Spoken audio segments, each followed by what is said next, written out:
बिस्मिल्लाहिर्रहमानिर्रहीम। मुअज़्ज़ज़ सामीन इकराम, कायद-ए-आज़म मोहम्मद अली जिन्ना जब हिंदुस्तान से मायूस होकर दोबारा इंग्लिस्तान जाकर आबाद हो गए, ये दास्तान भी दिलचस्प और असर अंगेज़ है। जुलाई 1933 ईस्वी की एक शाम नवाबज़ादा लियाकत अली ख़ान और उनकी बेगम राना लियाकत हिंदुस्तान से इंग्लिस्तान आकर वेस्ट हेल्थ हाउस में पहुँचे और उन्होंने कायद से इस्तदा की कि वो वतन लौट चलें। लियाकत अली ख़ान, जो आगे चलकर कायद मिल्लत कहलाए और कायद आज़म के दस्ते राज साबित हुए, 1896 ईस्वी में पैदा हुए थे। वो मुस्लिम लीग के जनरल सेक्रेटरी और पाकिस्तान के पहले वज़ीर आज़म बने। हेक्टर ब्लाइथियो लिखते हैं, मिस्टर जिन्ना और लियाकत की दोस्ती और हेम्पस्टेड में उनकी तारीख़ी मुलाकात का किस्सा मैंने बेगम लियाकत अली ख़ान की ज़ुबानी सुना।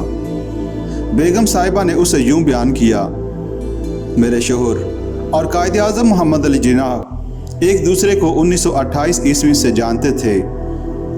उनकी मुलाकात इस साल कलकत्ता में हुई थी, जहां ऑल पार्टीज़ कॉन्फ्रेंस में कायद को ये ताना देकर खामोश करने की कोशिश की जा रही थी कि वो किसी अनवान से मुसलमानों की क़यादत का दावा नहीं कर सकते।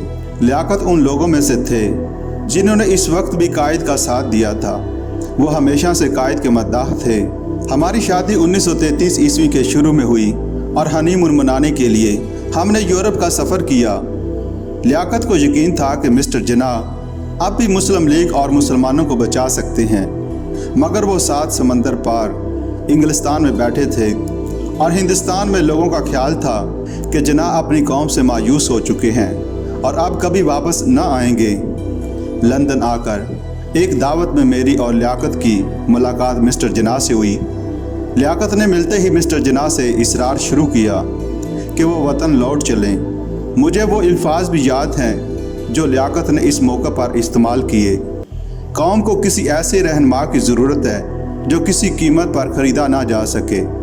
ये लफ्ज़ मेरे शोहर को बहुत पसंद था और इसमें शक नहीं कि मिस्टर जिन्ना वाकई अनपरचेजेबल थे। दुनिया की कोई ताकत किसी कीमत पर उन्हें ख़रीद ना सकती थी। मिस्टर जिन्ना लियाकत की बातें सुनते रहे। अव्वल उनका कोई जवाब ना दिया। उन्होंने इंग्लिस्तान में अपनी ज़िंदगी और हेम्पस्टेड में अपने सुकून और इत्मीनान का जिक्र किया, लेकिन लियाकत आसानी से टलने वाले ना थे। उन्होंने बार बार इसरार किया कि आपको बहर सूरत वापस आना चाहिए। मुसलमानों को आपकी ज़रूरत है। आप मुस्लिम लीग को नई ज़िंदगी अता कर सकते हैं और इसको मरने से बचा सकते हैं। मिस्टर जिन्ना सुनते रहे, फिर यकायक बोले, अच्छा, जुमा की शाम आप दोनों रात का खाना मेरे साथ खाएं। बेगम राना लियाकत अली ख़ान कहती हैं, जुमा को हम दोनों हेम्पस्टेड जा पहुँचे। वो बड़ी हसीन शाम थी। मिस्टर जिन्ना की आलीशान कोठी, इसके सेब के दरख्त अब तक मुझे याद हैं।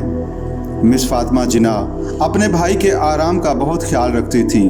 ये सब देखकर मुझे यूँ महसूस हुआ कि मिस्टर जिन्ना इस इत्मीनान और आराम व आसाइश की ज़िंदगी को छोड़कर कभी वापस हिंदुस्तान न जाएंगे।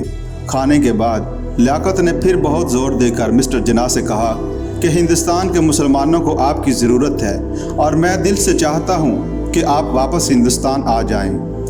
बेगम राना लियाकत अली ख़ान का कहना था कि मैं खुद अरसे से जिन्ना साहब की पुरस्तार थी। मैंने लियाकत की हाँ में हाँ मिलाते हुए कहा, मैं औरतों को आपके लिए काम करने पर आमादा करूंगी। मैं उनको कौमी तंजीम के सफ़ों में वापस ले आऊंगी। इस पर मिस्टर जिन्ना ने मुस्करा कर कहा, तुम अभी कम उम्र हो, तुम हिंदुस्तान की औरतों को नहीं पहचानती, ना दुनिया को जानती हो। ताहम लियाकत की बात मिस्टर जिन्ना ने गौर से सुनी और आखिर कुछ पसीज कर बोले, अच्छा, तुम वापस जाकर सियासी सूरत हाल का जायज़ा लो और मुल्क के हर हिस्से के लोगों के जज्बात और ख्यालात का अंदाज़ा लगाओ। मुझे तुम्हारी सूझबूझ पर भरोसा है। अगर तुम मुलाकातों के बाद बुलाकर इसी नतीजे पर पहुँचे कि मुझे वापस जाना चाहिए, तो लिख भेजना, मैं यहाँ की सुकूनत तर्क करके वापस लौट आऊँगा। राना लियाकत कहती हैं, लियाकत बहुत खुश लंदन से वापस हिंदुस्तान पहुँचे। वापसी के बाद कई महीने तक लियाकत का एक दिन सियासी बातचीत और पूछ-गूछ में सर्फ हुआ। वो अपने काम में बड़े मुस्तैद और पक्के थे। उन्होंने करीबन 100 अहम आदमियों से बातचीत की اور سیاسی صورتحال کے متعلق مکمل معلومات حاصل کی، اور جب پورے غور و خوض کے بعد انہیں یقین ہو گیا کہ ان کا خیال درست ہے تو انہوں نے مسٹر جناح کو لکھا کہ اب آپ آ جائیں۔ کتاب محمد علی جناح کے مصنف ہیکٹر ولایتھیو لکھتے ہیں کہ جن دنوں مسٹر جناح لندن میں وکالت کرتے تھے، ان کے دفتر کے متصل ایک انگریز وکیل مسٹر ٹی.ڈبلیو. رمزے کا دفتر تھا۔ انہوں نے جناح کی لندن سے واپسی کا حال یوں بیان کیا: مجھے وہ دن یاد ہے جب جناح نے میرے دفتر آ کر مجھے بتایا کہ وہ وطن واپس جا رہے ہیں۔